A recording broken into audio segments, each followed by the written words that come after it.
really deserving of that. Um, but anyways, so what do you think of this? Just real quick, what do you think of this Minnesota roster, and how do you expect the series to go? Um, I think this is another tough matchup because, to be honest, I feel like both teams are pretty mediocre, like overall. Yeah, Obviously Dubnik's like an elite goalie in that, so both teams have very solid goaltending. So that I don't think, hopefully, that won't be an issue for either of the teams. But it's more of a the thing about Minnesota is that I thought their season was pretty impressive considering how it started off. Like for the first few weeks of the season, like they were probably the worst team in the league, yeah, and then they managed to turn it around and make kind of a huge run to be in a position where they're able to squeak into this, which I feel is very impressive. Like with the slow start, it's pretty impressive where they ended up right now. But it's really hard. Like I don't see like what's different. I just see it's not what's different from last year. It's just older, right? yeah. It's just another year of mediocrity for them, I feel like. But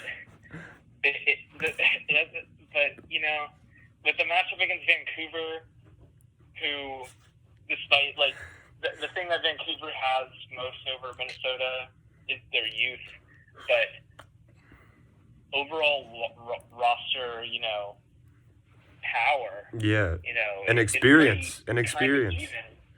Yeah, I wouldn't be surprised seeing Minnesota get one up on Vancouver in the series. It wouldn't surprise me in the slightest, considering the lack of Vancouver's lack of experience and not the greatest depth. yeah, But it's basically age versus inexperience. I don't know. This is a really hard one to call. I just think I could see either of them taking it, but I don't see either of the teams making either team when they make it out of the play-in. I don't see them doing anything after that. That's the thing. I think just whoever wins the series is going to go on and not make much noise in the next rounds. That's the thing. yeah. I mean, for me, I have Minnesota winning this series. I think the Wild will win it. I mean, I think really in this again, my Vancouver bias is coming in here. I think really if you seriously look at the lineups, right? I mean, you look at Minnesota's third line, which is Galchenyuk, Zuccarello, and Marcus Foligno, compared to Vancouver's third line, which is Adam Gaudette, Antoine Roussel, and Zach McEwen. I don't even know how to pronounce his name. It's just the depth there is not. It's just not even comparable. You know what I mean? There's just the Wild have so much more depth in them. I think. I think they have a pretty sizable amount of depth. I think if Dubnyk plays well, I think they're. The advantage in goaltending is towards Vancouver, but it's not incredibly huge. Yeah. Yeah. And then you look at they have elite goaltending. I feel like yeah. No, I definitely agree. I mean, I think Markstrom's probably top 10, maybe top 5 goal. I don't know. He had a great season this year. Not top 5. He's really good. Maybe this season, top 5. I don't know where he would rank him on the entire league, but yeah, both Dubnyk and Markstrom are pretty elite.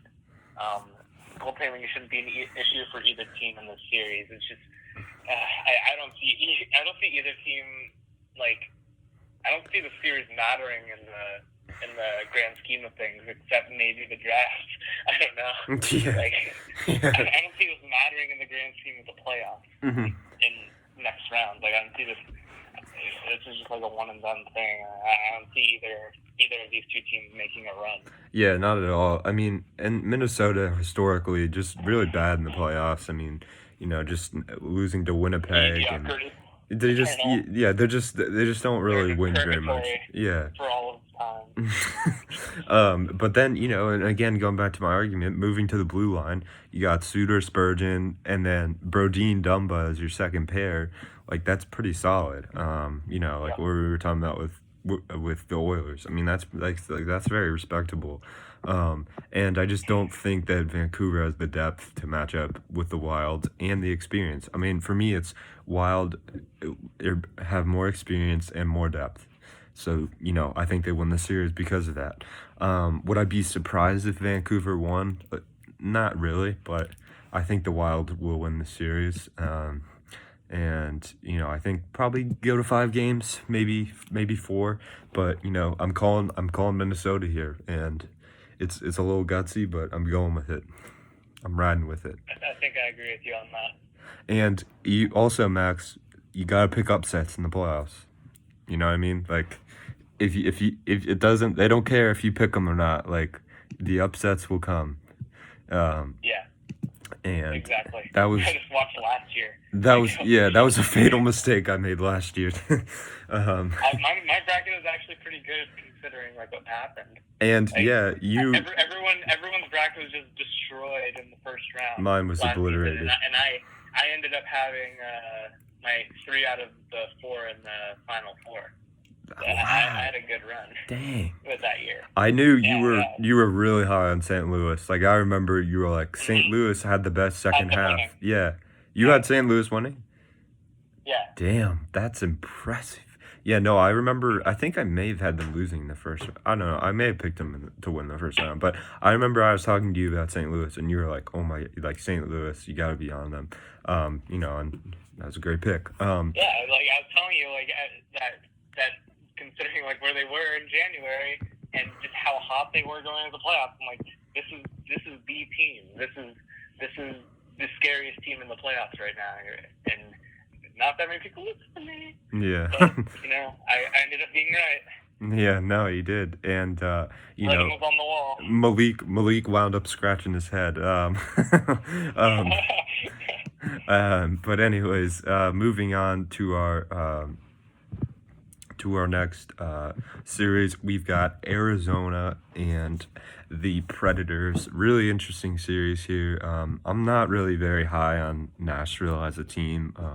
I just think they're very like ordinary. I don't think they have, I just don't think they have like an elite team. I think they have a very like mediocre roster in general. And that's a little harsh.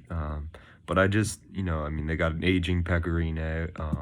I did like the addition of Matt Duchene to add to that forward depth. And they have a pretty good, like, forward depth here. And their defense is solid, but I don't know, they're off. For some reason, I'm just not huge on their roster. I look at Arizona, I really like their roster. They got a lot of really good young players. They got Dvorak, Schmaltz, Connor Garland, all really big point producers. And then you have some veterans with Hjalmarsson, Goligoski. I guess we could call Ekman Larson a veteran if we want. Taylor Hall. Again, Clayton Keller, maybe a veteran. I don't really know. It's just kind of hard to say. And then Phil, obviously, the Stanley Cup burger man, Phil the Thrill. Hot dog boy. Phil the Thrill Kessel. Phil the Thrill Kessel. And then, really, really good goaltending. Kemper, who's been great, and Antti Ranta. So really, and they have Jacob Chichern also. Yeah, the thing about Arizona's goaltending though, like the whole thing from SpongeBob is like the guy with like glass bones and paper skin.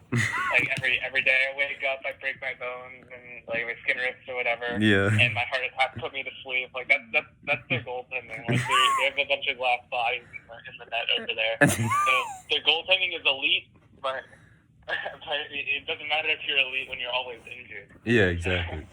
Exactly. As good as their goaltending is, like, they might have some of the best goaltending in the league, but they're never healthy. Yeah, exactly. Exactly. That's the thing.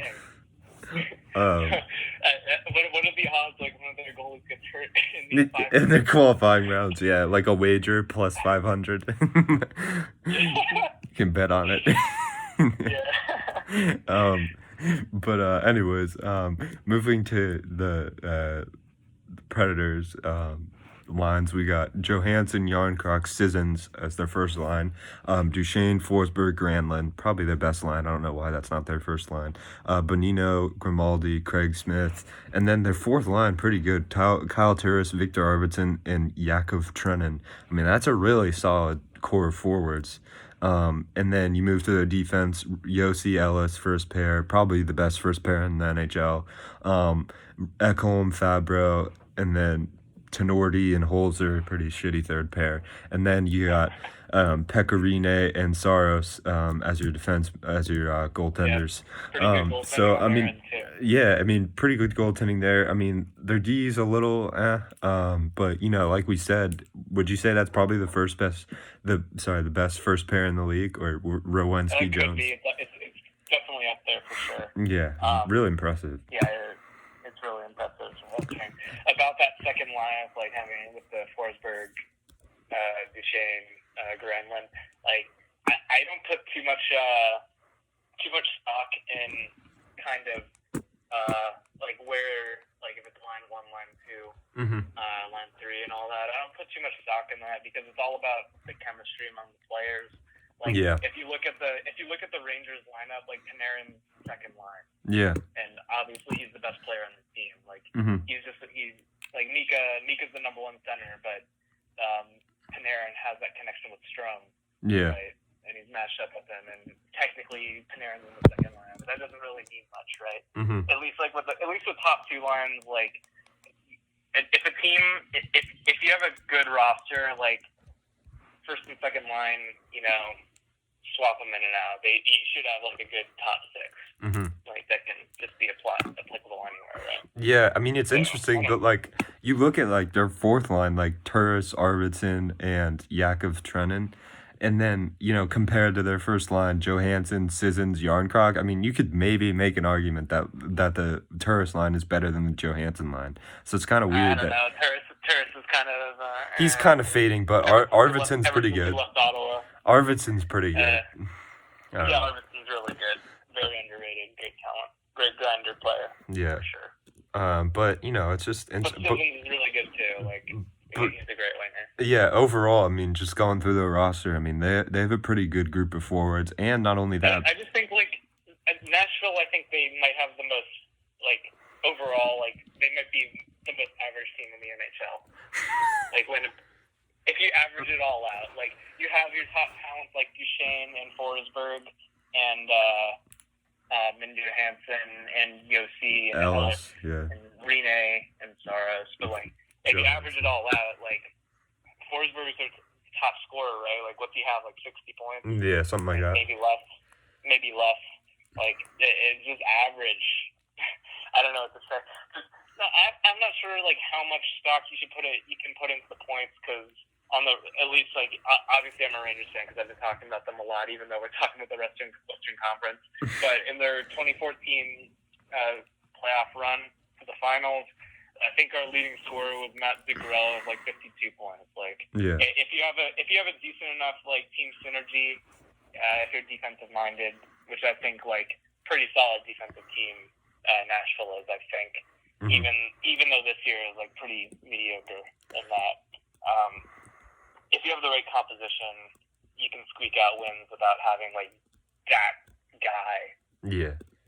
Yeah, after losing, I mean, it's kind of cliche to say this, but after losing PK, I mean, they did lose some depth. I mean, I know PK had a miserable season, beyond miserable season in New Jersey. Just miserable, but they did lose some depth, but they did the smart analytical move, which is shed cap space on an overpaid player, and I mean, I don't know, what would you say about that move? Would you say it like has panned out, or is it too early to judge that, or what's your opinion? I mean, it had to happen. They needed to clear up that space, and it ended up with PK's performance, like it ended up, I think, definitely being the right move for Nashville. Yeah, I don't know. I don't think there's anything wrong with that move. Clear up cap space, dump a player who ended up kind of falling off the season, who has the potential to bounce back, but he definitely took a step back this year. It was a pretty good move, especially in hindsight. Yeah, and then you use that money to re-sign Matt Duchesne, who's one of your best players and a point producer. You know, maybe overpaid him a bit.